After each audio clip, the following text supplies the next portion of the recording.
আদায় হয় কিনা আমার যারা দেখতেছে যোগ্যতা আসতেছে না। আমার 16 বছর পরে আমি বিদায় হয়ে গেলাম। আমার কিছু আপন মানুষ আমাকে বললো, এই 2-3 মানুষ আপনার বিরোধিতা করতেছে,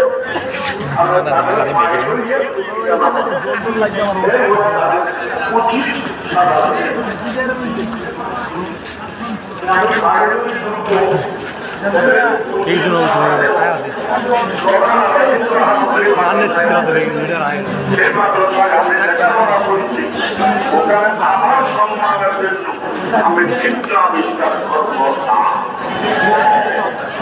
ভিতরে আর একটা আছে, আমার দ্বারা কোনো লাভ হবে না। এই মাদ্রাসা এই যোগ্যতা আমার নাই, কচিলে যেন না। এরপরে মাদ্রাসার ছাত্র সবাই আমার আন্দোলন করতে চায়। আমি মাহফিলে বলে দিয়েছিলাম, আমাকে হাটবাড়ি মাদ্রাসা থেকে বের করে দিয়েছে। এটা প্রভাবের দোষ নয়, আমার যোগ্যতা নেই। অনেকদিন চেষ্টা করেছে ওনারা, যোগ্যতা আসতেছে না। এই যে আমার হাটবাড়ি মাদ্রাসা হক আমি দুর্বল, আপনারা সহ্য করিয়েন না। আমাকে কেমনে বের করে দিল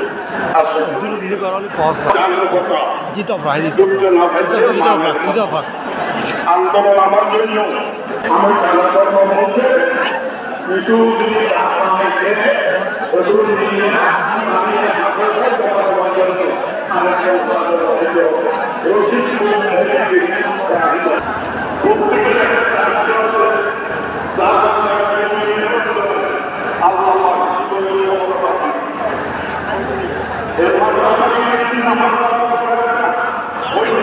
আল্লাহ মাদ্রাসা হেফাজত করুন। আমিন।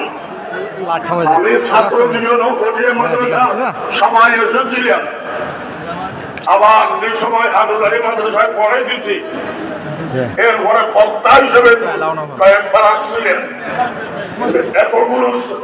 এতগুলো শ্রোতা, এতগুলো মানুষ একসাথে আমি আসতে দিই।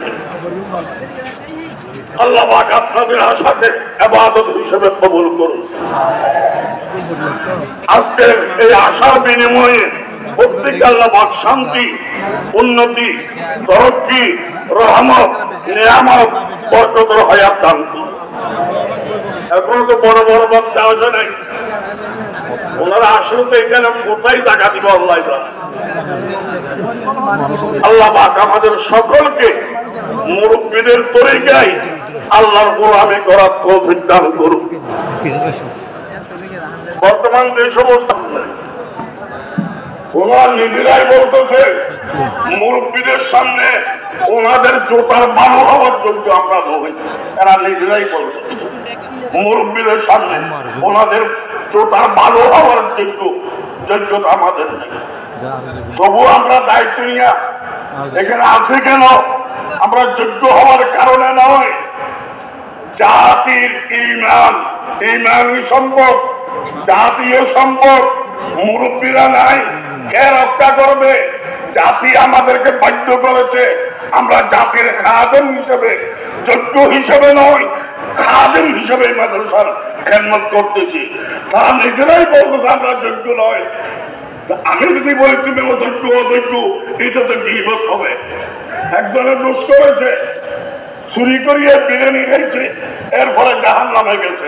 এই বিরিয়ানি খাইয়ে যাইতেছে জাহান্নামে, আর তুই মত গীবত করি